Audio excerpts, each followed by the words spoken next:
Hi hello மக்களே! இன்னைக்கு சூப்பரான, மெதுவான கல்யாண வீட்ல செய்ற மாரி ஒரு கேசரி நம்ம செய்ய போறோம். ஸோ, இந்த மாரி உங்களுக்கு கேசரி மெதுவா, சூப்பரா, டேஸ்ட்டா வரணும் அப்டின்னா, இது எப்படி செய்யணுன்றத நான் ஒன் பை ஒன்னா சொல்றேன். ஸோ, இத ஃபாலோ பண்ணி நீங்களும் ரவா கேசரி செஞ்சு டேஸ்ட் பண்ணி பாருங்க. சரி வாங்க வீடியோக்குள்ள போலாமா? எண்ணெய் காஞ்ச உடனே அதில ஒரு 50 எம்எல் எண்ணெயும், அ 50 எம்எல் நெய்யும் வந்து ஊத்திட்டு கடாயில அது நல்லா காஞ்ச உடனே, நம்ம ரவைய போட்டு நல்லா ஃப்ரை பண்ணுவோம். சரிங்களா? ரவை வந்து நல்லா கெட்டி கெட்டியா ஆகக்கூடாது. நல்லா ஃப்ரை பண்ணுங்க. ஓரளவுக்கு ப்ரௌனிஷா வர அளவுக்கு நல்லா ஃப்ரை பண்ணுங்க. ஃப்ரை பண்ணிட்டே இருங்க. ஒரு மீடியம் ஃப்ளேம்ல வச்சுக்கங்க. சரிங்களா? வச்சுக்கிட்டு நல்லா ஃப்ரை பண்ணுங்க. ஃப்ரை பண்ண உடனே அப்படியே பண்ணிட்டே இருங்க. அதுக்கப்புறம் நம்ப இதோட முந்திரி, திராட்சை இது 2த்தையும் அந்த ஃப்ரை பண்ண ரவையிலேயே நம்ம சேர்த்துட்டு, அதிலேயே வந்து ஃப்ரை பண்ணுவோம்.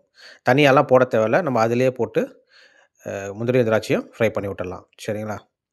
ஸோ, நல்லா பண்ணிட்டு ஒரு பிஞ்ச்சு கலர் பவுடரும் சேர்த்துக்கங்க. சேர்த்துக்கிட்டு நல்லா கலருங்க. ரவை கட்டாம பார்த்துக்குங்க. சரிங்களா? நம்ம இந்த வறுக்கறதுல தான் வந்து கேசரி அந்த அளவுக்கு பதமா நம்மளுக்கு வரும் டேஸ்ட்டா. நல்லா கலறிட்டே இருங்க. ஒரு மீடியம் ஃப்ளேம்ல வச்சுக்கங்க. ஹை ஃப்ளேம்ல வைக்காதீங்க. வச்சுட்டு அதுக்கப்புறம் ஒரு 3 கப் தண்ணி ஓகேங்களா? நம்ம 1 கப் ரவை போட்டிருக்கோம். ஸோ, அதுக்கான 3 கப் தண்ணிய நம்ம விட்டுருக்கோம். சரிங்களா? விட்டுட்டு நல்லா கலறி விடுங்க. ரவை கலரு நல்லா விட்டுருங்க. இந்த உருண்டை உருண்டையா கெட்டி கெட்டியாலாம் ஆயிடக்கூடாது ரவை. ஸோ, அந்த அளவுக்கு நம்ம பதமா செய்யணும். ஸோ, அதனால நல்லா வந்து கலறி விட்டுட்டே இருங்க. ம். ஸோ, நல்லா கலருங்க. மீடியம் ஃப்ளேம்லயே வச்சுக்கங்க. வச்சுட்டு நல்லா கலறிட்டு, அதுக்கப்புறம் நம்ம என்ன பண்ணலாம், இப்போ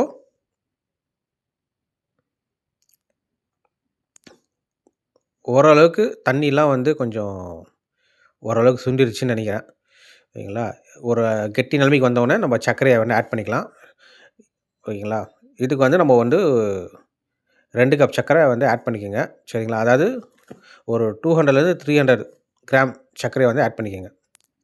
அது வந்து உங்களுக்கு சுகருக்கு ஏத்த மாரி நீங்க ஆட் பண்ணிக்கங்க. உங்களுக்கு சுகர் வேணுனா ஒரு 300 கிராம் ஆட் பண்ணிக்கங்க. கொஞ்சம் சுகர் கம்மியா வேணும்னா ஒரு 200 கிராம் ஆட் பண்ணிட்டு, நல்லா கலறி விடுங்க. சரிங்களா? இது மெயினா வந்து நம்ம கலறி விட்டுக்கிட்டே இருக்கணும். இல்லன்னா வந்து கெட்டி கெட்டியா ஆயிடும். கெட்டி கெட்டியா ஆயிடுச்சுன்னா, அதுக்கப்புறம் நம்ம வந்து ஆறுனதுக்கப்புறம் நம்மளுக்கு வந்து அந்த கேசரி வந்து கொஞ்சம் என்ன சொல்றது? உப்புமா மாரி ஆயிடும். ஸோ, அதனால நம்ம வந்து நல்லா கலறி விட்டுட்டே இருங்க. ஓகே. இப்போ சூப்பரான கேசரி ரெடி. இத பார்த்தீங்கன்னா, மெதுவான, டேஸ்ட்டான கேசரி வீட்ல ரெடி.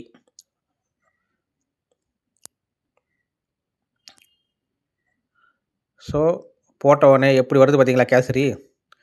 அந்த மாரி வந்து பக்காவா வந்திருக்கு கேசரி. ஓகே. இப்போ நம்ப இத வந்து டேஸ்ட் பண்ணி பார்க்கணும். டேஸ்ட் பண்ணி பார்த்துட்டு எப்படி இருக்குன்னு நான் சொல்றேன். இத வந்து நம்ம ஒரு வீடியோல தான் பார்த்தோம். இத பார்த்துட்டு நம்மளும் ட்ரை பண்றோம். ஸோ, ட்ரை பண்ணிட்டு இப்ப டேஸ்ட் பண்றோம். ம். பரவால்ல. ஒரு 100% வரலனாலும் ஒரு 80%க்கு வந்து நல்லாவே வந்திருக்கு. சூப்பரா டேஸ்ட்டா இருக்கு.